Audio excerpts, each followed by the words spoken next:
Welcome back to Reptilian Exotics YouTube channel, everybody. Today we got another exciting video for you guys, pretty educational one when it comes to croc monitors and breeding croc monitors, Varanus salvadori, in captivity. So I'm going to also show you some ultrasounding techniques and what it looks like upon introduction, and hopefully, you know, we get them paired up successfully today, and I will show you guys all of that and so on. We will have a part 2 to the video about incubation for croc monitor eggs and, hopefully hatching again. So this is Eagle Fang. Eagle Fang, he is a wild-caught sarong locality croc monitor. Again, Varanus salvadori. How you doing, Eagle Fang? See his eye, guys? Like he's not at all aggressive. They are, very intelligent, and they're always thinking. How you doing, Eagle Fang? How you doing? He's so unsure of people still, but he's actually quite calm. He's only been in captivity here for us, about a year and a half.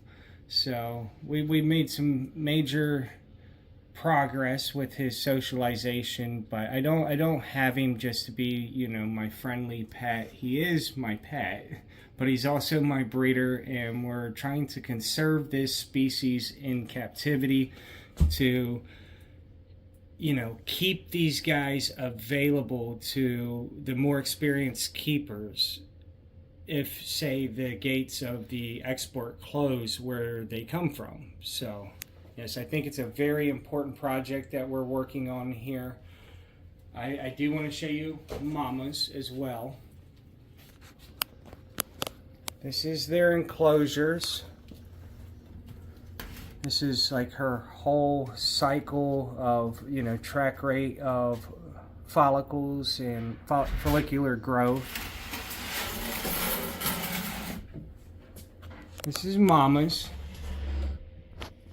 Also a female, sarong croc monitor. This is, so you can see how she's really plump, guys. That's what I consider, the look of a full-on cycling female. I already cheated. I already ultrasounded yesterday, but I'm going to go ahead and re-ultrasound just to show you guys, the technique and the ultrasound equipment that I use once again. So we'll take a brief pause while I get her out, because she's also very unsure and it's kind of tricky sometimes. Alright guys, so we got Mama's out of her enclosure. She just gave me a little rough time there. Actually, once she was already out, it was not too bad getting her out, but she just kind of had a little spastic moment outside of the enclosure. I do recommend using gloves anytime that you're working with these guys, unless you have them completely socialized. Like if you get one of my babies, that's already socialized, then and it grows with you, and the monitor, its demeanor, then maybe you wouldn't need the gloves. But these ones, you definitely want to take the precautions and use gloves. Another reason why we're trying to really get this project to take off in captivity, because the wild caught ones, a lot of them, in due time, with enough work, will calm down, and you don't have so much to worry about. But as you can see, she's huffing and puffing. She's not enjoying this very much. It's all right, mamas. But anyway, I'm gonna come around here. I'm gonna show you the ultrasounding technique. I'm going to take this glove off, let her hang on to that. So you see how I kind of got her belly on the, and I don't have like a lot of pressure on her neck or anything, guys. She's just fine. Let's see here. So this is a ultrasound machine from Breeder Circle. You can pick them up for about $2,500 off of breedercircle.com. Also, the guy that is in charge of selling them and gets them out to you for shipping, he's amazing to work with. He will preset the tunings and have it set for dealing with the species that you desire. So like if you're wanting it for monitors, he will preset it for reptiles. So I put some gel on the tip here, It's just ultrasounding gel. You can get a whole gallon of it for like $30. So where you ultrasound is above the hind legs, close to the spinal cord, off to either the left or the right region. So we're gonna go about right there for starters. And I see one, there's two. You see those dark circles there, guys, on the screen? We're gonna go ahead and freeze caption on the screen there so that I can then go to measure, scroll down here, go to the outside.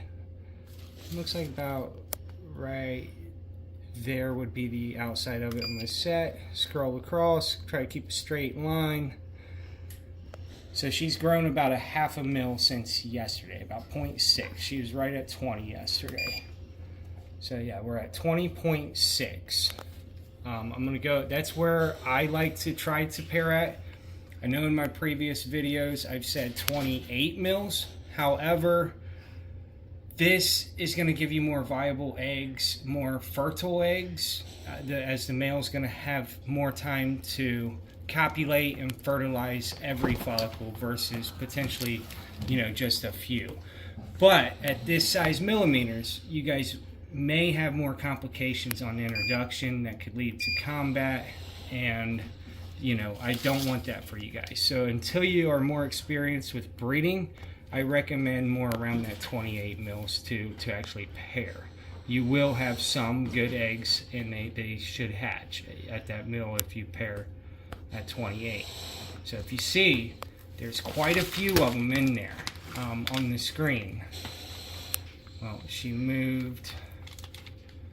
Let's see. Okay, so you guys see the circles? The dark circles? Those are all follicles. Oh wow, yeah, she's got a lot of them, guys. So we're gonna go ahead and try this for the introduction.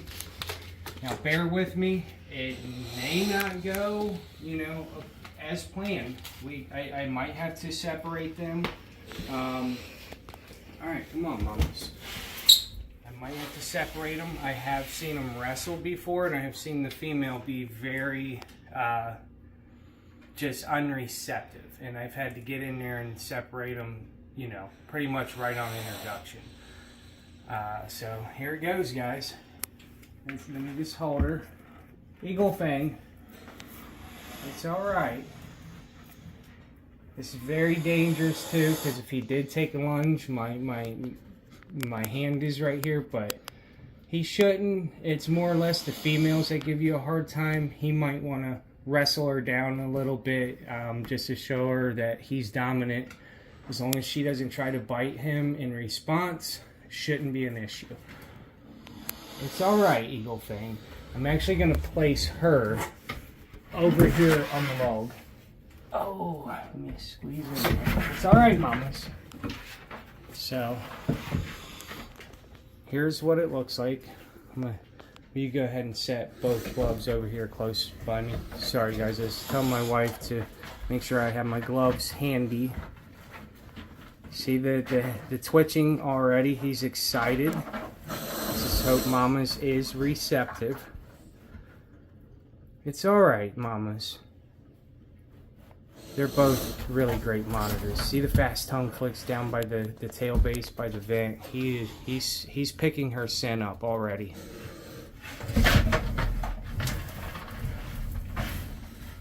Look at this, guys. This is very intense for me right now. You have no idea. Like my hands are shaking trying to hold the camera steady to document this for you guys. I hope you guys appreciate and are enjoying, the educational stuff when it comes to breeding varanids here at Reptilian Exotics. He's picking up where her tail base just was. She's probably releasing pheromones right now.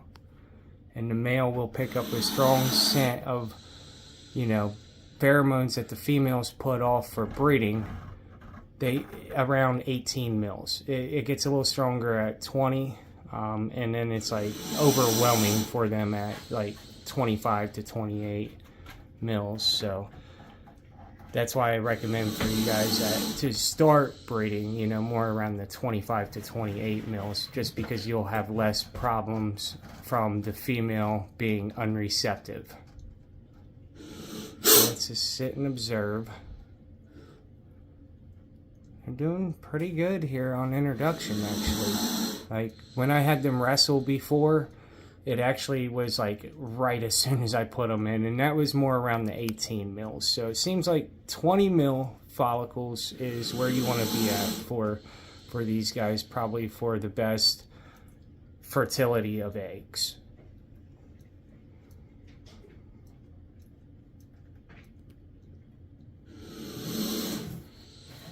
Check this out, guys. All the little tongue flicks, he's caressing her a little bit. His head will start twitching as well as he gets more excited about having a female ready to breed in his enclosure. I always pair the female to the male enclosure, especially if the females have laid eggs in their enclosure and they claim that as their territory, and you put a male in there, you could have some issues. It's alright, mamas. Also, always watch for a good, you know, hour if you can upon introduction, because stuff can go wrong, and I don't think I have to explain how lethal these guys' bites could be to one another.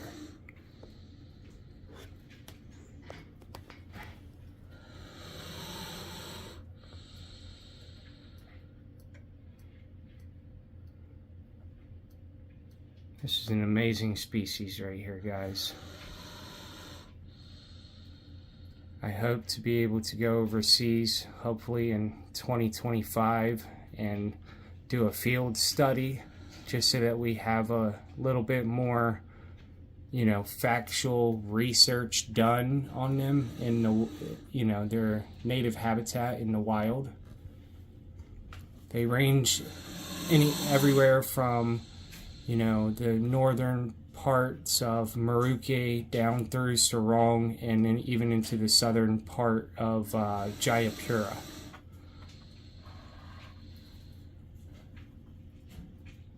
This is by far my favorite locality of the three. I like them all, but the Sarongs just have that darker look with the more pronounced, bold ocelli, especially the female. Let me slide over this way to see if you guys can see. I feel like I'm just messing up the quality of the video, but no. See the really pronounced round yellow ocelli?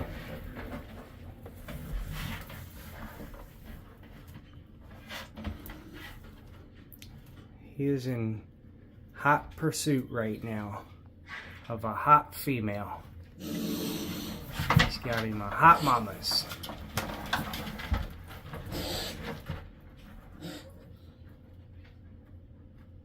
They're actually doing very well. I hope to catch some copulation for you guys, so I can show you them actually mating.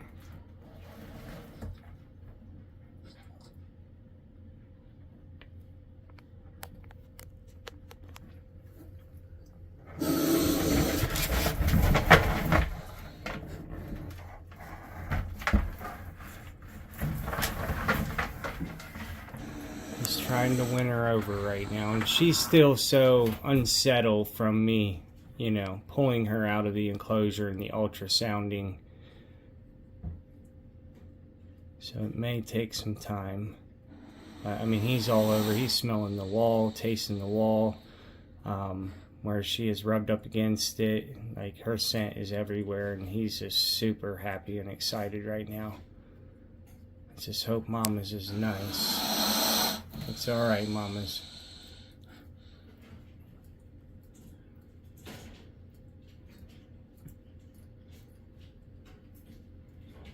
I see her closing her eyes. That's a sign of, you know, stress. And oh, there's a tail whip. I hope they don't break the bulb. It'd be a disaster to have to clean that bulb up right now. Broken glass, I have had it happen. There you go, Eagle Fang.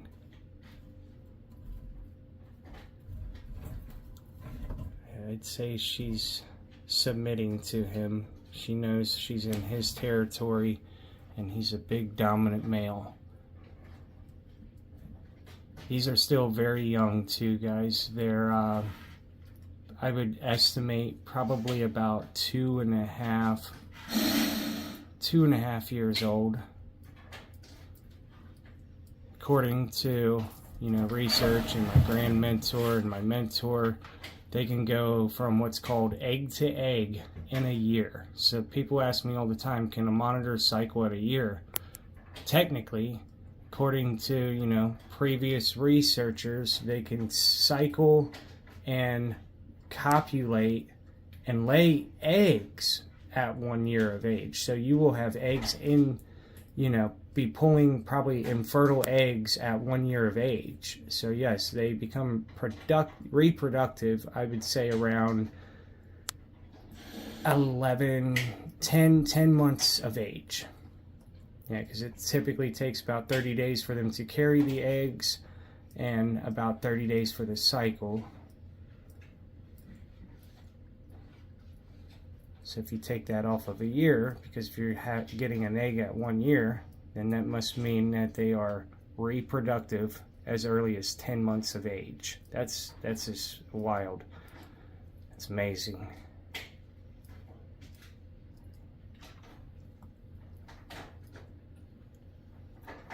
I would say we're going to have some success here tonight, guys. Probably some copulation as soon as I close them up and let them get even more comfortable with each other. He's being very gentle. He's caressing her right now. She is nervous, but she's not she's not resisting. So that's a great accomplishment upon this introduction here. I apologize also if I'm talking too much and you guys just want to watch some monitor porn, but I want this to be really educational. So this part, I wouldn't consider it the courting part from the female yet, but I will try to get some footage of what courting looks like as well.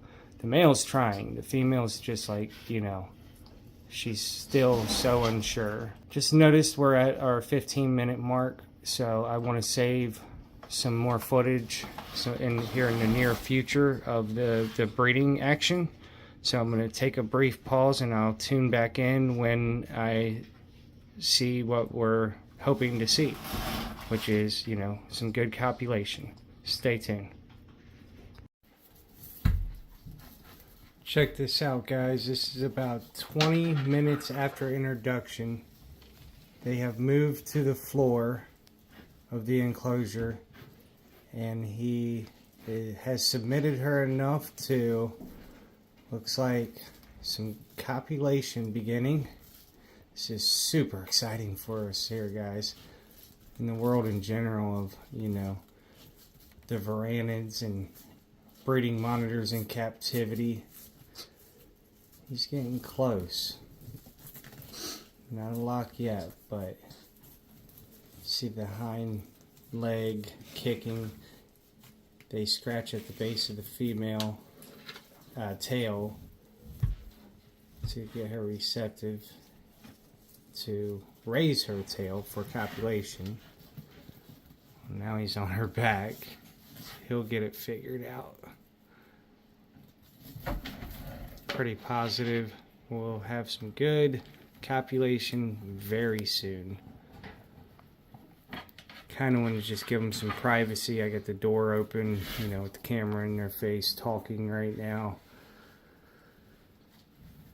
Let's see here. I just want to get that good lock on camera for you guys.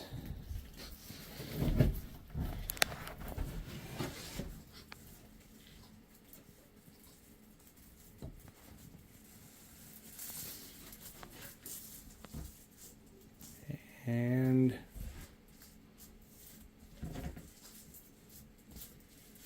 Almost.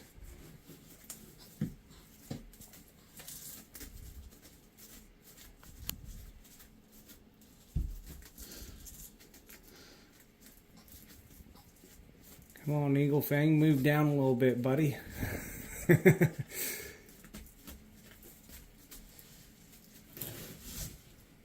Oh.